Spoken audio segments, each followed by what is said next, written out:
Good morning, and thank you for joining us. I am joined today with Brian Smith, Director of Compliance at Restaurant Accounting Solutions Incorporated. Brian, thank you so much for joining us today. You bet. Thanks for Well, having our pleasure for sure. Once again, we've got more tax changes that have occurred recently, and I really want to dive into this because I think there could be actually some positive things for clients and restaurant owners out there. So, Brian, fill us in. What are the recent tax changes that may interest our restaurant owners? me. Of course, yes. The IRS has just provided guidance in a recent notice that went over the Taxpayer Certainty and Disaster Tax Relief Act. That was a mouthful of 2020 that allows for a temporary 100% tax deduction for business meal expenses. And of course, that's for food and beverages that are purchased from a restaurant. Normally, the business meal is 50% tax deductible. So the 100% deduction is temporary for expenses that are incurred from January 1st, 2021 through December 31st, 2022. So it's for 2 years. Oh, 2 years. That's phenomenal. How does the IRS define a business meal expense?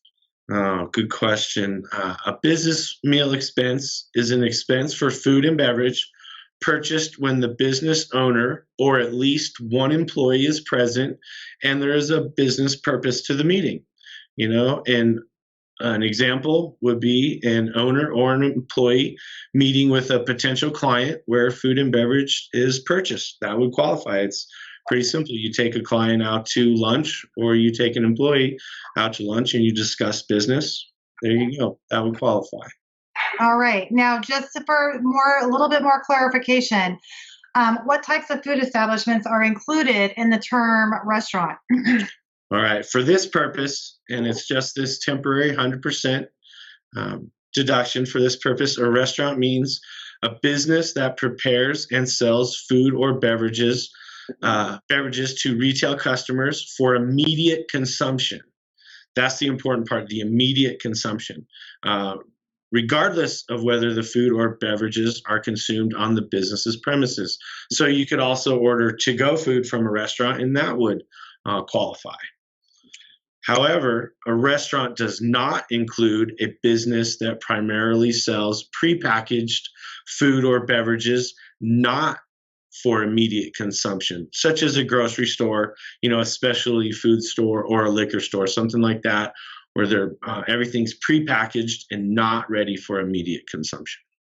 Okay, that makes sense. So, wow. So to kind of really sum this up, then, I mean, this could be a huge boon of increasing sales, to capture those business expense lunches.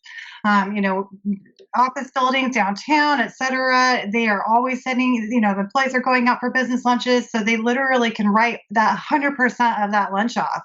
For sure. Absolutely. So my recommendation then, I mean, I would be getting with my catering manager, et cetera. I'd be putting out, feelers out there. I'd be putting on all my advertising, my tickets. I'd be making people aware that 100% deductible on all those business lunches. And I'd be really catering and, marketing to those, all of those office buildings and businesses around that location to really maximize that. Because you could really increase sales, especially if that business knows they can deduct it 100%. Absolutely. I agree with you. Wow, that's amazing. Okay, so are there any other requirements for businesses to claim the 100% business meal deduction? Yes, the meal cannot be lavish or extravagant. Okay, I mean, my version of lavish and extravagant might be different than someone else's. So define that for me. Absolutely. So, of course, the IRS does not have a definition in the tax code. Of course.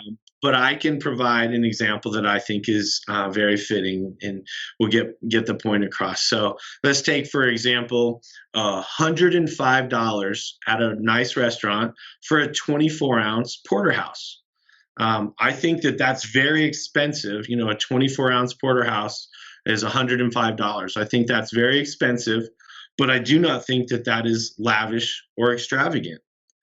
And an example of something that is lavish and extravagant would be a 12-ounce Wagyu steak that costs $75 per ounce. That's a $900 steak, and that's a real thing. You can buy a $900 steak, and I would say that that is lavish and extravagant.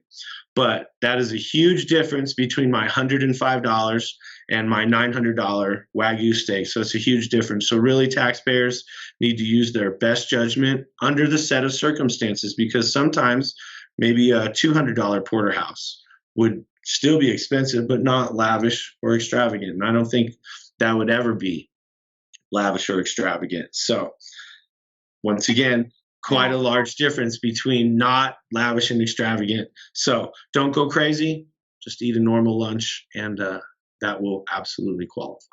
And I'm sure those office buildings, et cetera, that have this have this benefit to any of their employees probably have a written policy within their company and guidelines on that lavish and extravagant rule. So Absolutely.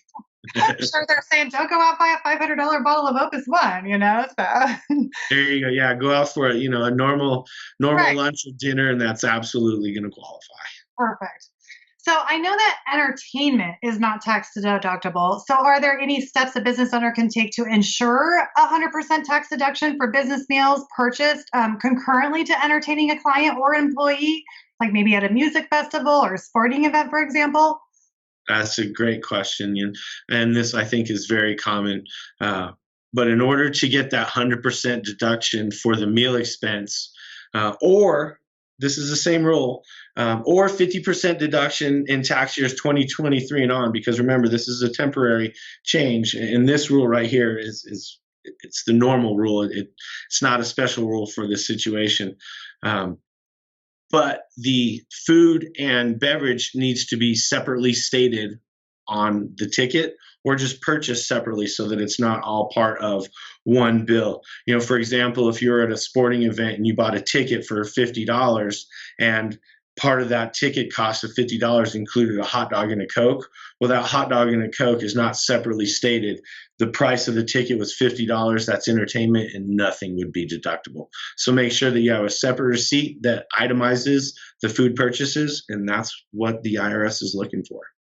All right, fantastic. Well, this is actually really good advice. And I really appreciate you sharing these updates with us. They can take advantage of it for 2 years. So I'd be marketing this all day long for the rest of this year and all of 2022, and trying to increase those sales and get butts in seats to take advantage of this. So thank you so much for sharing this with us, Brian. Absolutely. You bet. Have a good one.